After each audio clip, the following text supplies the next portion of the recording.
بسم اللہ الرحمن الرحیم۔ السلام علیکم ورحمۃ اللہ وبرکاتہ۔ الحمد للہ وکفی وسلام علی عبادہ الذین اصطفی، اما بعد۔ حاضرین و ناظرین، یہ درس نمبر 1781 ہے اور آج سورۃ الزمر کی 3 آیتوں کی تلاوت اور تشریح کی جائے گی، آیت نمبر 10، 11 اور 12۔ چلیے سب سے پہلے ہم ان 3 آیتوں کی تلاوت کرتے ہیں، لفظی ترجمے اور ترجمے کے بعد تشریح کرتے ہیں۔ اعوذ باللہ من الشیطان الرجیم، بسم اللہ الرحمن الرحیم۔ قل یا عبادی الذین آمنوا اتقوا ربکم للذین احسنوا فی هذه الدنیا حسنہ وأرض الله واسعة إنما يوفى الصابرون أجرهم بغير حساب قل إني أمرت أن أعبد الله مخلصا له الدين وَأُمِرْتُ لِأَنْ أَكُونَ أَوَّلَ الْمُسْلِمِينَ۔ صدق اللہ العظیم۔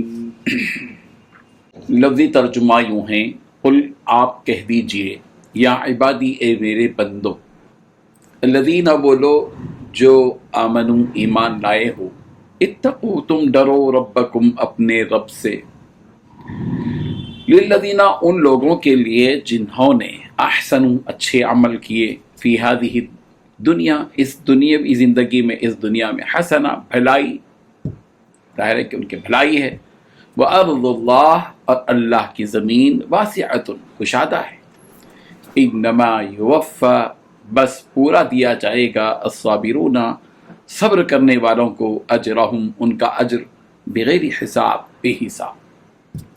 قل آپ کہہ دیجئے، انی امرت بے شک میں حکم دیا گیا ہوں، ان اعبدا کہ میں عبادت کروں، اللہ کی، مخلصاً خالص کرتے ہوئے، لہو اس کے لیے، الدین بندگی کو، وامرت اور میں حکم دیا گیا ہوں، لان اکونا یہ کہ میں ہوں، اول المسلمین پہلا مسلمان۔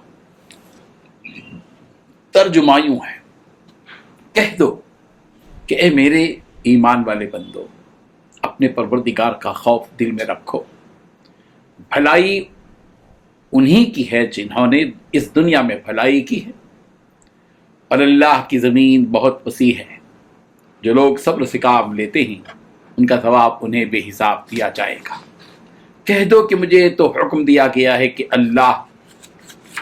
میں اللہ کی اس طرح عبادت کروں کہ میری بندگی خالص اسی کے لیے ہو، اور مجھے حکم دیا گیا ہے کہ سب سے پہلے فرمانبردار میں بنوں۔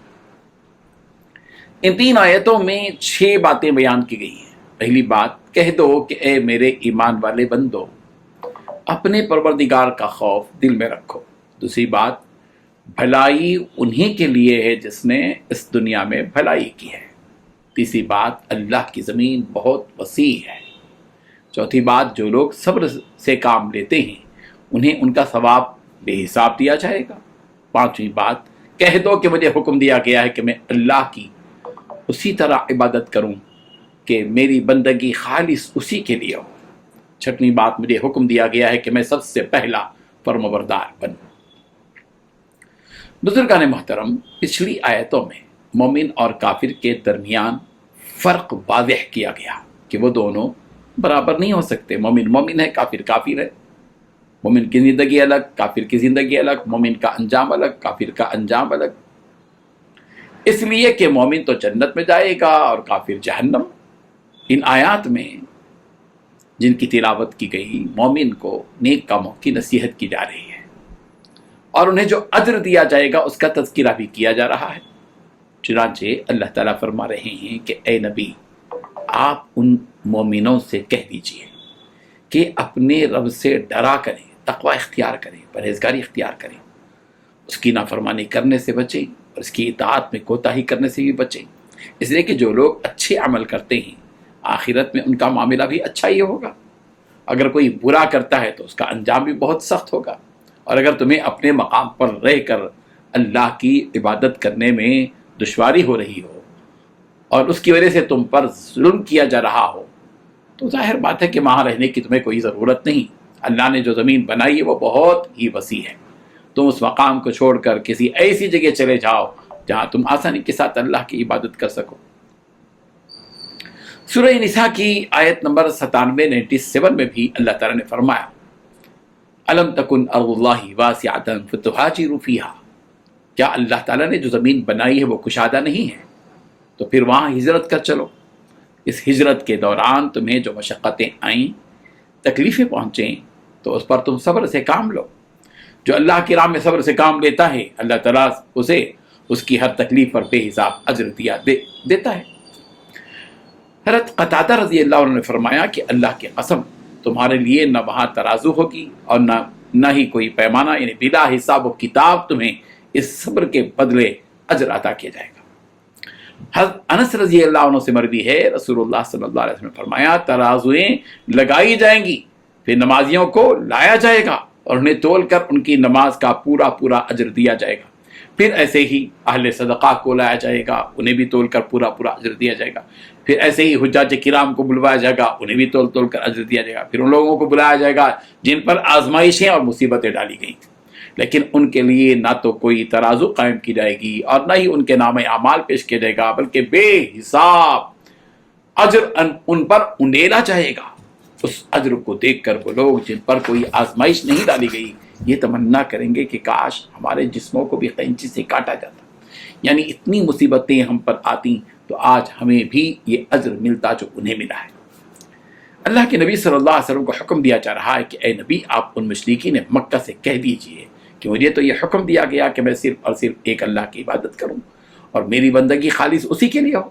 تم جن معبودوں کی عبادت کرتے ہو میں ان معبودوں کی عبادت نہیں کرتا، صرف اور صرف ایک اللہ کی عبادت سے متعلق میرا تعلق ہے، ایک رب ذوالجلال سے، بس میں اسی کی عبادت کروں گا۔ ایک اللہ کی عبادت سے متعلق مضمون قرآن مجید کی متعدد آیات میں موجود ہے۔ سورۃ الاعراف کی آیت نمبر 9، آیت نمبر 39 میں بھی ہے وَادْعُوهُ مُخْلِصِينَ لَهُ الدِّينَ، اور اللہ تعالیٰ کی عبادت اس طور پر کرو کہ اس عبادت کو خالص اللہ ہی کے واسطے خاص رکھو۔